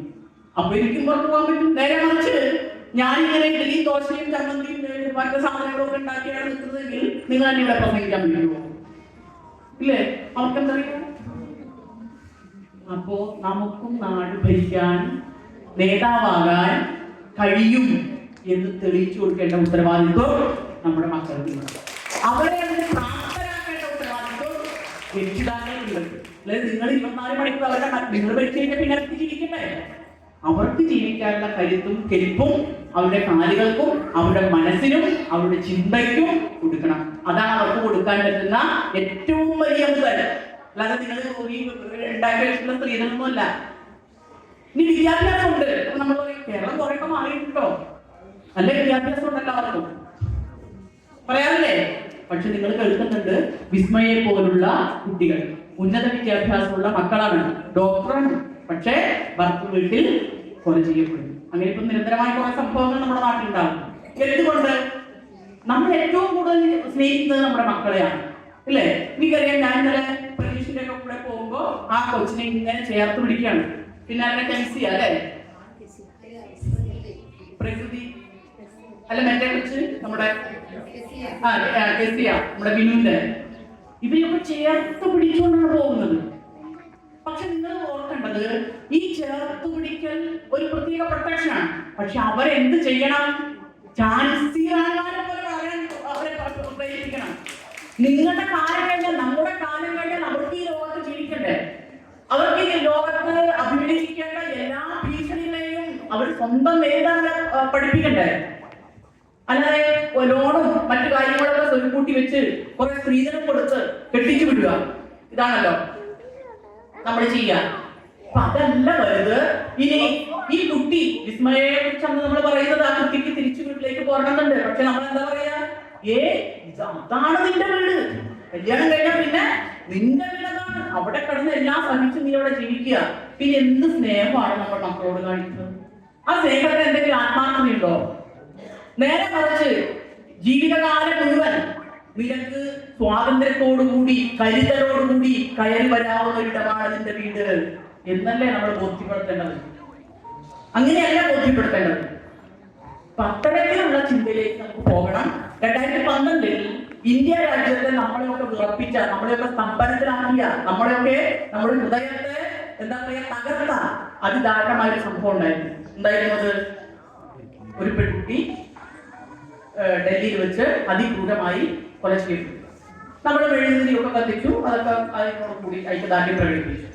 അന്ന് അതിനെക്കുറിച്ച് അന്വേഷിക്കാൻ ജസ്റ്റിസ് JS വർമ്മ കമ്മീഷനായിട്ടുള്ള ഒരു കമ്മീഷൻ നിയമിച്ചു. എന്തുകൊണ്ട് സംഭവിക്കുന്നു? മാത്രമല്ല, പല സ്ഥലങ്ങളിലും ഇപ്പൊ ബംഗാളിൽ ഒരു ലേഡി ഡോക്ടർ ആക്രമണത്തിന് ഇരയായി. വിവിധ പ്രദേശങ്ങളിൽ ഇങ്ങനെ സംഭവിക്കുന്നു. എനിക്ക് തോന്നുന്നു ഇവിടെയൊക്കെ മറ്റു കേരളം വിട്ടാൽ മറ്റുള്ള സ്ഥലങ്ങളിലൊക്കെ നടക്കുന്നതൊന്നും കേസ് റിപ്പോർട്ട് ചെയ്യുന്നേയില്ല. പോലീസ് സ്റ്റേഷനിലേക്ക് പോകാൻ പോലും കെൽപ്പില്ലാത്ത സമൂഹമാണ്, സാമൂഹ്യ ജീവികളാണ് മറ്റു സംസ്ഥാനങ്ങളിൽ. അതുകൊണ്ട് അവിടെ കേസ് പോലും രജിസ്റ്റർ ചെയ്യുന്നില്ല. അപ്പൊ അന്നാ കമ്മീഷൻ റിപ്പോർട്ട് പറഞ്ഞത്, ഈ സ്ത്രീകൾക്കും കുട്ടികൾക്കും എതിരായിട്ടുള്ള നിയമം രാജ്യത്തുണ്ട്. സ്ത്രീധന നിരോധന നിയമം ഉണ്ട്, ഗാർഹിക പീഡന നിരോധന നിയമം ഉണ്ട്, മോശമായ രീതിയിൽ പെരുമാറിയാൽ അതിനെതിരെ നിയമമുണ്ട്, പോഷ് ആക്ട് ഉണ്ട്. 1996 നടന്ന സംഭവത്തെ തുടർന്ന് 2013 ഉണ്ടാക്കിയ പാർലമെന്റ് പാസാക്കിയ പോഷ് ആക്ട് ഉണ്ട്. അതായത് തൊഴിലിടങ്ങളിൽ ഏതെങ്കിലും സ്ത്രീകൾ ആക്രമിക്കപ്പെട്ടാൽ അവർക്ക് നിയമ സഹായം തേടാം, പോഷ് ആക്ട് ഉണ്ട്. ഇത്ര ഉണ്ടായിട്ടും ഇന്നും വീടിനകത്ത് കൊല ചെയ്യപ്പെടുന്നുണ്ട്, പീഡനം അനുഭവിക്കുന്നുണ്ട്. ഒരു ബസ്സിൽ കയറിയാൽ ഇവിടെ ഇരിക്കുന്ന സ്ത്രീകൾ, ഞാൻ ഉൾപ്പെടെ ഞാൻ അനുഭവിച്ചിട്ടുണ്ട് ശാരീരികമായ പീഡനം. നിങ്ങൾ അനുഭവിച്ചിട്ടുണ്ടാവാം ലൈംഗികമായ മോശമായ നമ്മളുള്ള പെരുമാറ്റം, വാക്ക്, പ്രവൃത്തി, നോട്ടം, ചേഷ്ടകൾ, ഇതൊക്കെ അനുഭവിക്കാത്ത ഒരു പെണ്ണും ഒരു സ്ത്രീയും നമ്മുടെ സമൂഹത്തിൽ ഉണ്ടാവില്ല. നിയമമില്ലാഞ്ഞിട്ടാണോ? ഒരു പറഞ്ഞ നിയമമില്ലാഞ്ഞിട്ടല്ല. ഇന്ത്യൻ പാർലമെന്റ് നിയമം ഉണ്ടാക്കിയിട്ടുണ്ട്. ഈ നിയമം നടപ്പാക്കാനുള്ള പോലീസ് സേനയും സംവിധാനങ്ങളും ഉണ്ട്, കോടതികളുണ്ട്. എന്തിന്? നമ്മുടെ പഞ്ചായത്ത് തോറും ജാഗ്രതാ സമിതികളുണ്ട്, വാർഡ് തോറും ജാഗ്രതാ സമിതികളുണ്ട്. എന്നിട്ടും എന്തുകൊണ്ട് വരുന്നു? കാരണം ഈ നിയമം രാജ്യത്ത് കവർന്ന സ്ഥലത്തും ഇവിടെ നടക്കുന്നത് വേറെ ചില കാര്യങ്ങളാണ്. അത് ആരാണ് നടപ്പിലാക്കുന്നത്? അത് നടപ്പിലാക്കുന്നത് പരമ്പരകളായി നമ്മൾ കൈമാറി കിട്ടിയ ചില മൂല്യബോധങ്ങൾ. സ്ത്രീകളോട് പുരുഷന്മാരോട് എങ്ങനെ പെരുമാറണം, സ്ത്രീകളോട് എങ്ങനെ പെരുമാറണം, ഇത് നമ്മുടെ കുടുംബത്തിൽ നിന്ന് പറഞ്ഞു തരികയാണ്. തലമുറ കൈമാറി പകർന്നു കിട്ടുകയാണ്. നമ്മുടെ സ്കൂളിൽ നിന്ന് കിട്ടുന്നത്. ഞാൻ എന്റെ സ്കൂളിൽ പഠിപ്പിച്ചുകൊണ്ടിരിക്കുന്ന സമയത്ത് ഒരു കുട്ടിയെ കൊണ്ട് 3-4 പേര് വരികയാണ്, ഒരു പെൺകുട്ടിയെ കൊണ്ട്. എന്നിട്ട് പറയാണ്, ടീച്ചറെ ഇവിടെ അപ്പുറത്ത് മതല് ചാടാൻ പോകും. അപ്പൊ ഞാൻ ചോദിച്ചു, അപ്പൊ ടീച്ചർ ഇടി മതല് ചാടുക. അപ്പൊ എന്താ സംഭവം എന്ന് വെച്ചാൽ ഈ കുട്ടികൾ ബോൾ കളിച്ചുകൊണ്ടിരിക്കുന്ന സമയത്ത് ബോൾ തട്ടി അപ്പുറത്തെ പറമ്പിലേക്ക് പോയി. അപ്പൊ തൊട്ടപ്പുറത്ത് വീടിന്റെ കോമ്പൗണ്ടിലേക്ക് ബോൾ വീണു. അപ്പൊ അതൊരു പെൺകുട്ടി, അവള് സ്പോർട്സ് താരം കൂടിയാണ്. അവള് വേഗം ആ മതിൽ ചാടി കയറാൻ ശ്രമിച്ചു. അപ്പോഴേക്കും അവളെ പിടിച്ച് താഴെ ഇട്ടിട്ട് കൊണ്ടുവന്നിരിക്കുകയാണ് കുട്ടികൾ. ഈ ടീച്ചറും ഇവിടെ എഴുന്നേറ്റ് രൂക്ഷമായിട്ട് ഈ കുട്ടിയോട് സംസാരിക്കുകയാണ്. അപ്പൊ ഞാൻ ചോദിച്ചു, എന്താ അവള് മതിൽ ചാടിയത്? അത് ഞങ്ങളൊരു പെൺകൊച്ചല്ലേ, നമ്മളൊക്കെ ചോദിക്കാറുണ്ട് അല്ലേ, പെൺകുട്ടി മതിൽ ചാടാൻ പാടുണ്ടോ? ഞാൻ പറഞ്ഞ അവള് തട്ടിയിട്ട ബോളല്ലേ, അവളെ എടുക്കട്ടെ. ഞാൻ ചെന്ന് അവളെ ഇട്ട ബോള് മതിൽ ചാടിച്ച് തന്നെ, കാരണം ഗേറ്റ് അടച്ചിരിക്കണം, അവർ വിദേശത്താണ്, ഈ വീടിന്റെ ഉടമസ്ഥരൊക്കെ വിദേശത്താണ്, ഗേറ്റ് കൂട്ടിയിട്ടിരിക്കുകയാണ്. ആ കുട്ടി കൂളായി മതിൽ ചാടി ബോൾ എടുത്ത് പോകുന്നു. ഞാനത് പറയാൻ കാരണം, നമ്മുടെ ഒക്കെ കുടുംബത്തിൽ, നമ്മുടെ ഒക്കെ ചുറ്റുവട്ടത്ത് ഇത്തരം കാഴ്ചകൾ നമുക്ക് കാണാം. അന്നേരം ഒക്കെ നമ്മൾ എന്താവാറുണ്ട്? ഈ പുരുഷാധിപത്യ മനോഭാവം പ്രകടിപ്പിക്കാറുണ്ട്. അവിടെ മാറ്റം വരണം. ഇവിടെ ഒരു വർഷത്തിൽ നമ്മൾ ഒരു പ്രസംഗം പറഞ്ഞത് കൊണ്ടോ കുട്ടികളെ ഡാൻസിന് കയറ്റിയത് കൊണ്ടോ മാറ്റുന്ന കാര്യമല്ല ഇത്. മറിച്ച് അവര് ജീവിതത്തിൽ അവരനുഭവിക്കുന്ന പ്രയാസങ്ങൾ ഒരു പെണ്ണ് എന്നുള്ള നിലയ്ക്ക് അതിൽ നിങ്ങൾക്ക് പ്രയാസമാണ്, നിങ്ങൾ ചെയ്യേണ്ടതില്ല എന്ന് എവിടെയെങ്കിലും പറയുന്നുണ്ടെങ്കിൽ നിങ്ങൾ അത്യധികം ശക്തിയോടുകൂടി ഇത് ചെയ്യാൻ ശ്രമിക്കണം. എങ്കിലേ മാറ്റം ഉണ്ടാവും. അതിന് നിങ്ങൾക്ക് കഴിയട്ടെ എന്നാണ് ഈ ദിനത്തിൽ എനിക്ക് നിങ്ങളോട് പറയാനുള്ളത്, ആശംസിക്കാനുള്ളത് എന്ന് സൂചിപ്പിച്ചുകൊണ്ട് മുരുകൻകാട്ടാക്കടയുടെ തന്നെ 2 വരി കവിതകളുണ്ട്. കനൽപ്പൊട്ട് എന്നുള്ള കവിത നിങ്ങൾ കേട്ടിട്ടുണ്ടാവുമല്ലോ. കനൽപ്പൊട്ട് ശ്രദ്ധിക്കോളൂ കേട്ടാ. വിൽക്കുവാൻ വിരത്തി വച്ച പൈങ്കിളിയെ പോലെ ചിലർ വിറ്റുപോകുവാൻ വളർത്തി വച്ചു പെൺകുരുന്നിനെ. വിൽക്കുവാൻ വിരത്തി വച്ച പൈങ്കിളിയെ പോലെ ചിലർ വിറ്റുപോകുവാൻ വളർത്തി വച്ചു പെൺകുരുന്നിനെ. വില കൊടുത്തു വാങ്ങി നമ്മൾ ആടുമാടുകൾ, അതെങ്കിൽ വില കൊടുത്തു കൊണ്ടേ വിടും മകളെ നാം ചിലർ. വില കൊടുത്തു വാങ്ങി നമ്മൾ ആടുമാടുകൾ, അതെങ്കിൽ വില കൊടുത്തു കൂടെ വിടും മകളെ നാം ചിലർ. വിൽക്കുവാൻ നിരത്തി വച്ച പൈങ്കിളിയെ പോലെ ചിലർ വിറ്റുപോകുവാൻ വളർത്തി വച്ചു പെൺകുരുന്നിനെ. വേട്ടയാടി കാട്ടുമൃഗം കൂട്ടിവെച്ച തീറ്റയെ കട്ടെടുത്തു തിന്നുപോണ് ദുഷ്ടനീതി സ്ത്രീധനം. വേട്ടയാടി കാട്ടുമൃഗം കൂട്ടിവെച്ച തീറ്റയെ കട്ടെടുത്തു തിന്ന പൊന്ന് ദുഷ്ടനീതി സ്ത്രീധനം. നാണമില്ല ആണതെന്ന് പേര് ചൊല്ലുവാൻ നിനക്കു വേറൊരാൾ വിയർത്തതിന്റെ ഉപ്പു തിന്നു വാഴുവാൻ. നാണമില്ല ആണതെന്ന് പേര് ചൊല്ലുവാൻ നിനക്ക് വേറൊരാൾ വിയർത്തതിന്റെ ഉപ്പു തിന്നു വാഴുവാൻ. ആദ്യ പാദമെന്ന വേദം ചേർത്തു വെച്ച നീതികൾക്ക് കൂട്ടുപോകുവാൻ കൊളുത്തി വെച്ചു നാം ഇരുട്ടിനെ. ഞാൻ മുഴുവൻ പാടുന്നില്ല, നിങ്ങൾ പാടുക, സ്വയം കരുത്താർജിക്കുക. അവനവന്റെ രക്ഷയ്ക്ക് അവനവൻ മാത്രമുള്ളൂ എന്നുള്ള ബോധ്യത്തിൽ ശരീരത്തെയും മനസ്സിനെയും ചിന്തയെയും ശക്തിപ്പെടുത്താൻ എന്റെ പെൺകുട്ടികൾക്ക്, അവരെ വഴി തടയാതിരിക്കാൻ എന്നെ പോലുള്ള സ്ത്രീകൾക്ക് കഴിയാതിരിക്കട്ടെ. നമ്മുടെ മക്കൾ കരുത്താർന്ന് ജീവിക്കാൻ, കുടുംബത്തിലും സമൂഹത്തിലും കരുത്താർന്ന് ജീവിക്കാൻ കഴിയട്ടെ എന്ന് ഏറെ ആഗ്രഹിച്ചുകൊണ്ട് അഭിമാനത്തോടു കൂടി കലയുടെ ഈ പരിപാടി ഉദ്ഘാടനം നിർവഹിച്ചുകൊണ്ട് വാക്കുകൾ ചുരുക്കുന്നു. നന്ദി.